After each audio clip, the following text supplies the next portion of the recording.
Hello, I am Pete. I am Professor Lasher, and I just wanted to say that Petey is perfectly fine.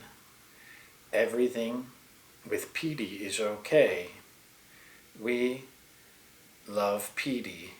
Petey does not want to kill all humans.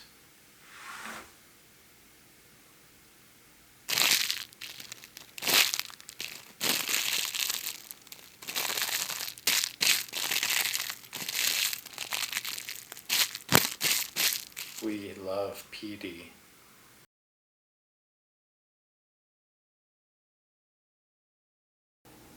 Well, students, I looked at the security footage and honestly, that's quite a development, isn't it? Apparently,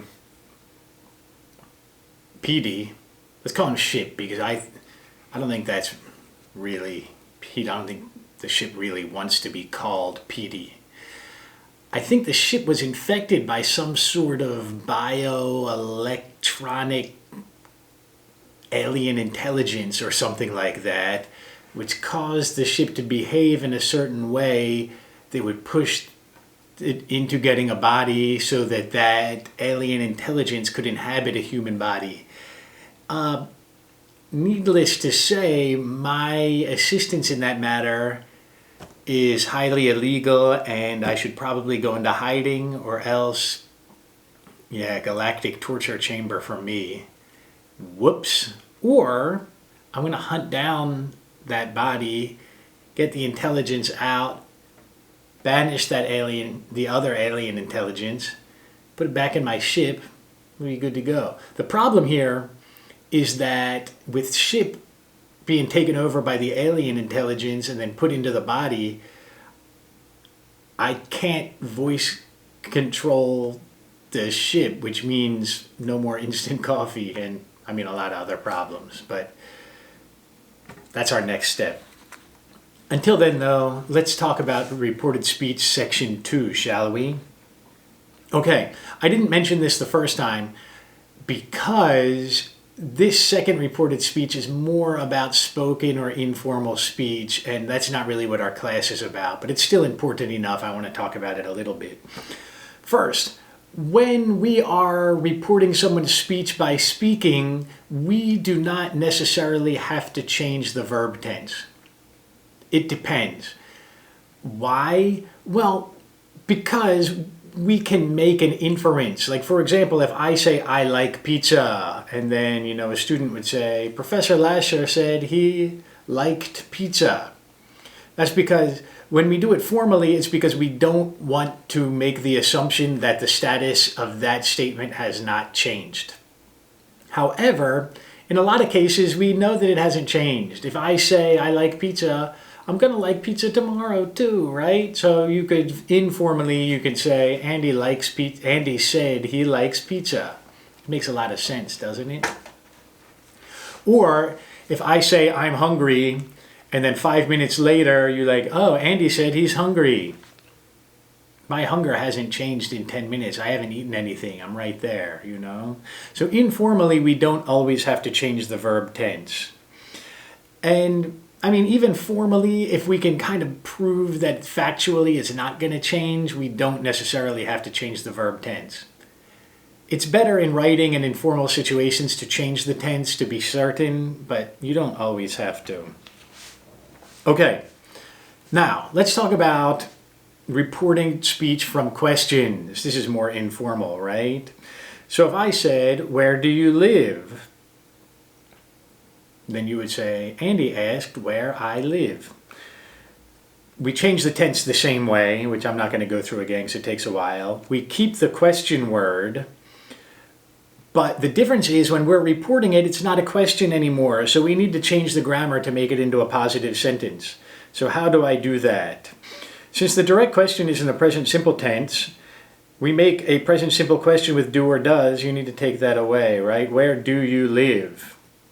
Andy asked where I lived. Simple, isn't it? All right, so we changed the thing. Where is Professor Lasher? She asked me where Professor Lasher was.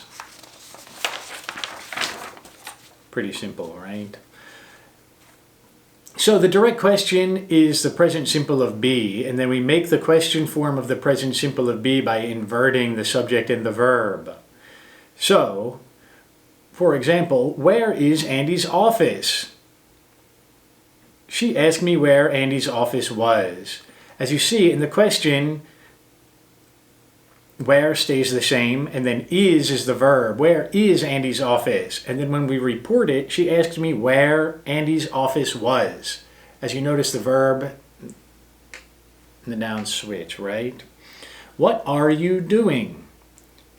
He asked me what I was doing. Who was that handsome man? He asked me who that handsome man had been. As you see, the verb tenses stay the same. We keep the question word in there, but we just switch the verb and the subject. That's it. Easy peasy, right? Okay, but how about yes or no questions? We don't have any question words to help us with yes or no questions, right? So instead, we just substitute in if. For example, do you like pizza? Professor Lasher asked me if I like pizza. Pretty simple. Couple more. Do you love me? Professor Lasher asked me if I loved him. Have you ever been to Taiwan? He asked me if I had ever been to Taiwan. Are you living on campus? He asked me if I was living on campus. Pretty simple, right? All right, how about reported requests? If I ask you to do something, could you please close the door? Then what? We say, he asked me if I could close the door. Pretty simple, right? The way we do this is we use ask me for the reported verb instead of said, and then ask me to, and then the infinitive. Hopefully that's not a virus from alien intelligence plus PD intelligence. For example, the direct request, please help me. He asked me to help her. Or, please don't smoke in here. He asked me not to smoke in here. Could you bring my book tonight? He asked me to bring his book that night. Easy peasy. Could you pass me the sugar, please? He asked me to pass the sugar. Would you mind starting class early tomorrow? He asked me if we could start class early tomorrow. Easy. I guess that last one is not a request. I made a mistake. Anyway, we just add not in there if we want to make it negative. For example, please don't be late. He asked us not to be late. Pretty simple. All right, now, since that's a polite request, how about impolite requests? How about orders?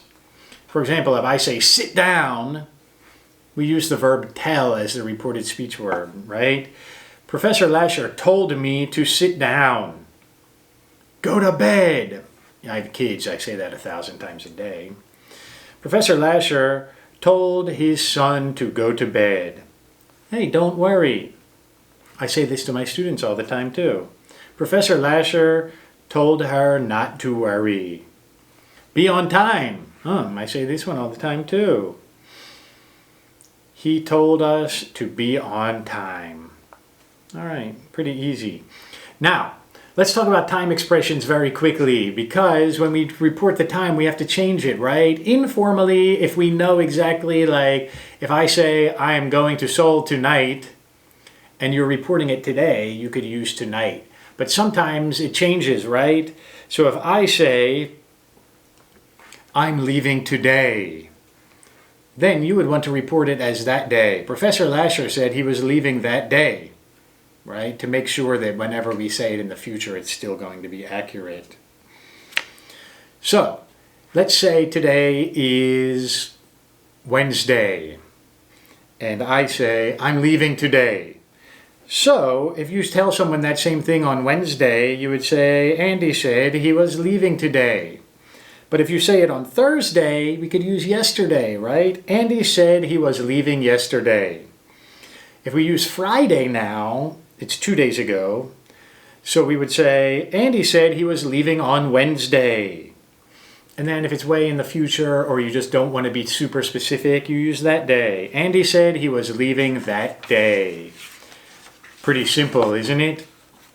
Now, let me go through a quick list of these for you. We're going to organize them quickly and then we're going to wrap this up. If you're using now, I'm going to lunch now.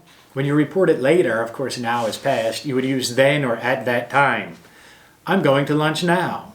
He said he was going to lunch then. Like I said before, if you use today, we say yesterday, that day, Wednesday, use a date. If we use yesterday, same thing, day before yesterday, the day before, Wednesday, whatever the date is, something like that. If we use last night, we can use the night before, Wednesday night, something like that. Last week, the week before, the previous week. If we use tomorrow, depending, we could use today, I will have class tomorrow. And then when the next day comes, you say, Andy said he will have class today. It makes sense, right? Or you would say the next day, I will have class tomorrow. And if you report that a week from now, you would say, Andy said he would have class the next day. Pretty simple, isn't it? It gets a little bit complicated to get into the weeds here, but honestly, you don't need to worry about it that much. Be careful. Make sure you are pointing to the day you want to point to. Make sure you use the correct pronouns and make sure you use the correct verb tenses and you will be fine. All right?